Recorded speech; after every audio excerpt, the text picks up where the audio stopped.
इधर खाड़ी देशों में जारी युद्ध का असर अब छत्तीसगढ़ तक पहुंचने लगा है। खरीफ सीजन से पहले खाद्य संकट की आशंका ने सरकार की चिंता को बढ़ा दिया है। एक तरफ सरकार तैयारियों का दावा कर रही है, तो वहीं दूसरी तरफ विपक्ष सवाल खड़े कर रहा है। खाड़ी देशों में युद्ध का सीधा असर छत्तीसगढ़ के खेतों पर होता दिख रहा है। छत्तीसगढ़ में खाद्य संकट की आशंका गहराने लगी है। खरीफ सीजन से पहले सरकार ने तैयारियां तेज कर दी हैं। कृषि मंत्री रामविचार नेताम जिलों में बैठक लेकर अधिकारियों को निर्देश दे रहे हैं।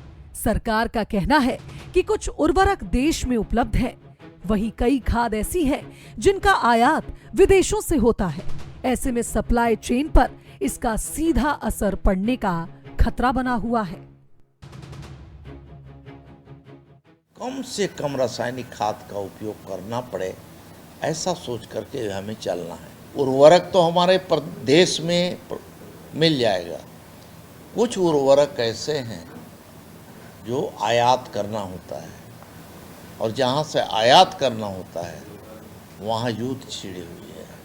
तो ऐसी स्थिति में क्राइसिस आ सकता है। सरकार अब जैविक खेती और वर्मी कंपोस्ट को बढ़ावा देने की बात कर रही है, जिससे किसानों की निर्भरता रासायनिक खाद पर कम हो सके। अब खाद के मुद्दे पर सियासत भी तेज हो गई है, जहां कांग्रेस ने सरकार की तैयारी पर सवाल उठाए हैं। प्रदेश अध्यक्ष दीपक बैज का आरोप है कि सरकार ने ऑर्गेनिक खेती की दिशा में किए गए पुराने प्रयासों को कमजोर कर दिया है। वर्मी कंपोस्ट को भी बंद कर दिया और उर्वरक दे नहीं पा रहे।